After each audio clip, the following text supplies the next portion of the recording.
Hey, Gen 10-9 here. So you're thinking about buying a dominant buck call, and you think that may be the one thing you're missing that'll help you bag that big buck, the buck of a lifetime. Well, I have a few things you should keep in mind before you buy one and then before you use it. Stick around and I'll be right back.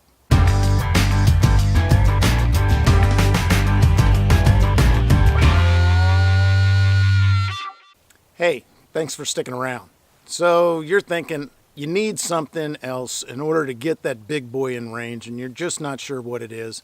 And you've been watching these YouTube videos, and you've seen these commercials on these hunting channels about the dominant buck call, the buck call of a lifetime that'll really help you seal the deal with the big boys. Well, there's some things you need to think about before you use one of those calls. Well, the first thing you should know is deer generally don't make sounds in the woods. They're not very vocal animals. Generally speaking, a deer will only vocalize if he or she sees another deer or smells another deer or is pretty sure that whatever is walking through the woods is another deer.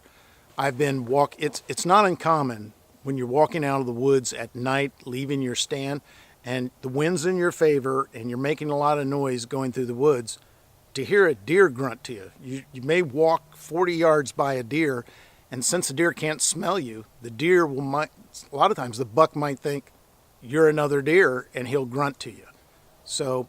But other than that, deer don't walk around the woods vocalizing, trying to locate other deer. They generally only vocalize when they're pretty sure another deer is in the area, or when they're fooled into thinking another deer is in the area. So the first thing you've got to realize with respect to dominant buck calls is deer generally are very quiet animals, and that's kind of obvious. Another thing you need to realize is this: marketing these calls is not cheap. It's not cheap to get a 3-man film crew and a hunter in the woods bagging a 170-point buck because he used this call. They're certainly not doing it on state land. The way they market these products and the way they get these calls to look successful is they are either hunting on exclusive private land that is tightly managed and has a large buck to doe ratio, and that usually involves thousands of acres, not 100 acres. 2, they're actually hunting on trophy clubs. In other words, trophy property. And here in the Ohio Valley, there's a trophy property around here, 300 acres, and they ship in these monster bucks. And for a trophy fee, you can come hunt the buck of a lifetime. And anytime you see a 10-point buck get chased away by a 12 or 14-point buck, chances are they're filming your product or this product on a trophy ranch. And then the third place they're filming this is probably some corporate piece of property, 1,000, 2,000 acres, that is actually managed for the express purpose of filming products that are being used to take trophy bucks. So don't think just because you buy this product and you're going to go hunt on state land, somehow you're going to sucker out the buck of a lifetime because you bought this product. So you got to keep that in mind. Chances are they're not hunting the same property you and I are hunting. So first, let's just listen to what these dominant buck calls sound like. Here's the one that I've been taking in the woods with me now when I bow hunt. And you could tell that's a pretty deep call. And then here's some others I've picked up over the years and I don't really use. Here's a custom-made one. Its tube is not retractable or stretchable, so this is what the call sounds like all the time. Here's another one I've had several years. And then here's the last call. Some of my calls that I've collected over years, I've sold at garage sales. So this is not even all the calls that I've had. So that's typically what a dominant buck call sounds like. So when should you use these? When is a good time to use a dominant buck call? Well, let's talk about that for just a little bit. So, does that mean I shouldn't buy a dominant buck call? No, you go ahead and buy one. But there's only a small sliver of time that this is actually an effective call. First of all, in the beginning of the hunting season, generally speaking, the bucks are feeding up and are very lazy and have no testosterone flowing through them for breeding purposes. In other words, at the beginning of the season, it's not uncommon to see a couple bucks traveling together. That's not happening during breeding season.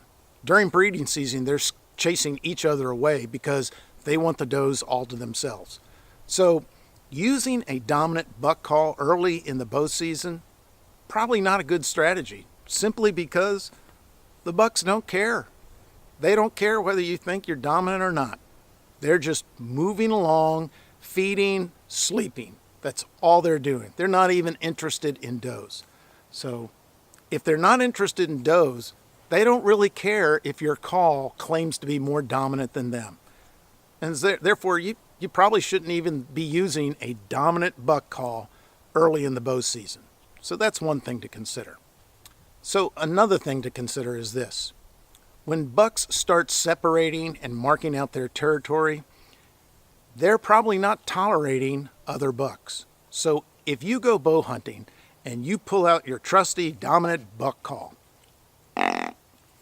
well, chances are you're scaring away a lot of younger bucks, subordinate bucks, and you may not see deer because you're using your dominant buck call in hopes of getting a dominant buck. Well, if you really just want to see deer, don't use a dominant buck call, just use a generic deer call, one that's effective. And that way you won't be scaring away the smaller subordinate bucks, if that's what you want to hunt for. If you want to hunt just any buck, a 5-pointer, a 4-pointer, a 6-pointer, then the last thing you should be doing is screaming, "You're the dominant buck," because then you begin to stress out and chase away subordinate bucks because they don't want to get their butt kicked. Because that's what the dominant bucks are doing during the time they're becoming territorial. They're chasing away subordinate bucks. So if you use a dominant buck call when in fact you really want to find and locate any buck, then chances are you may be scaring away bucks that you intend to shoot. You got to think about that. And then there's something else to consider. Maybe you're just meat hunting, or maybe the doe herd on your property is just too big and you need to thin the doe out. Well, maybe the last thing you want to use for that express purpose is a dominant buck call. Because think about this. When are the deer most active? They're most active during the pre-rut chase phase. Well, you know, there's a reason why they call it the chase phase. They call it the chase phase because that's when you can watch bucks chasing does.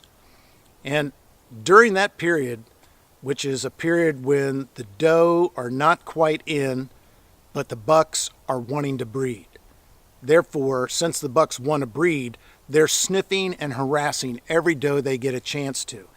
And in that process, if the doe is not in estrus, not coming in estrus, the bucks are harassing those does, and after a while, the does have had it. They don't want to be around a buck. It's really interesting. You can watch YouTube videos or just watch deer videos, and it's not uncommon to see when a big buck shows up in a field, the does scatter. They just leave. They'd rather go eat in the woods than eat on a bean field where a buck is going to chase them around, and they're just not interested in breeding. So if you're using a dominant buck call during that period of time, and your purpose is to find doe or just meat hunt, well, if you use a dominant buck call, you may be chasing away doe. You know, in that particular scenario, using a dominant buck call is not a good idea. So you got to keep that in mind. What are you hunting, and what is the time of season you're hunting? If you're hunting doe just to put meat on the ground, you don't need a dominant buck call. So am I saying don't buy a dominant buck call? No, I'm not. There are times when a dominant buck call is really effective.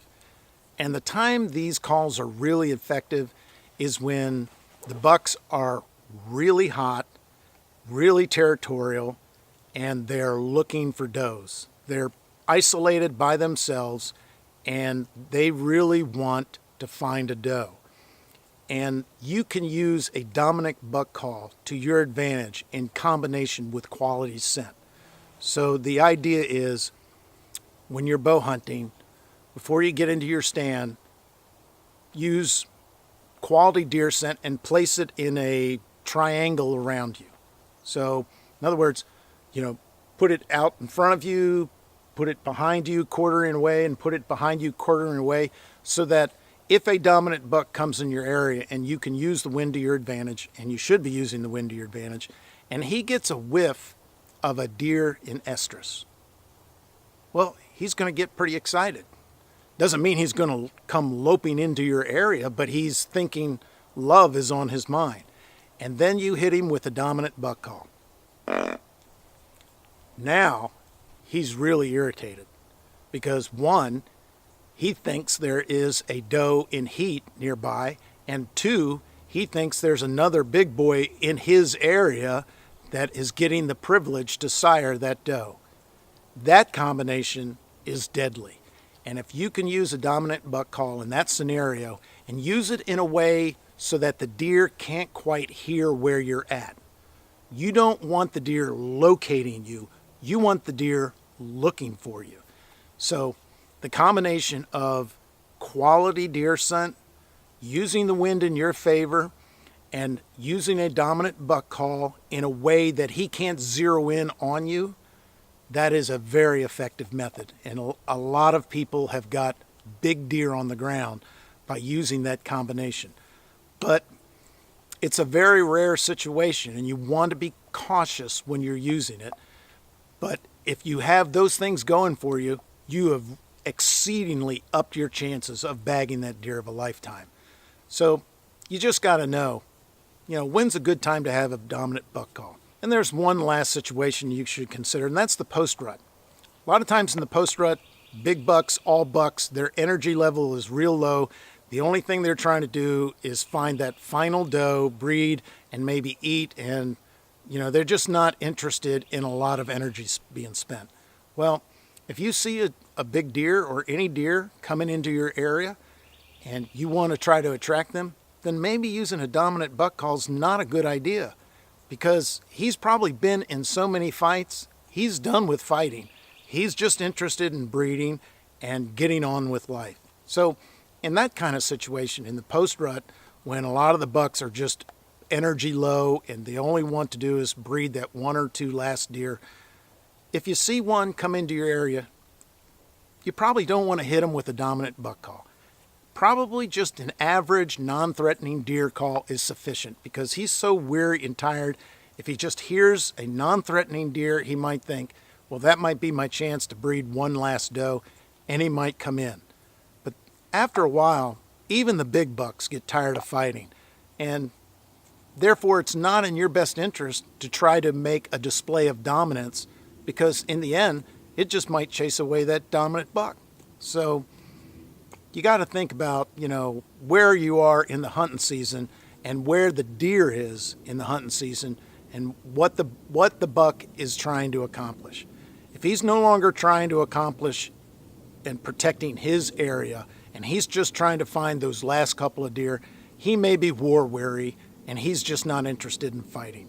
So you may not want to use a dominant buck call in that situation. So what's the bottom line? Well, the bottom line is this. A dominant buck call can be a very effective weapon in your arsenal, but you got to be careful when you use it. You got to know why to use it and when to use it and how to use it. If you don't use it correctly, you're probably chasing away more deer than you realize, and you may be even chasing away that dominant buck that you're hunting. So yeah, go ahead and get a dominant buck call, but learn how to use it. And with that in mind, herein endeth the lesson. I hope you enjoyed the video. If you did, hit like, and may the Lord bless you with 150 points on the ground next fall. And if he doesn't, then just get out and enjoy the creation that he's given you to hunt and fish in. And with that in mind, thanks for watching, and God bless.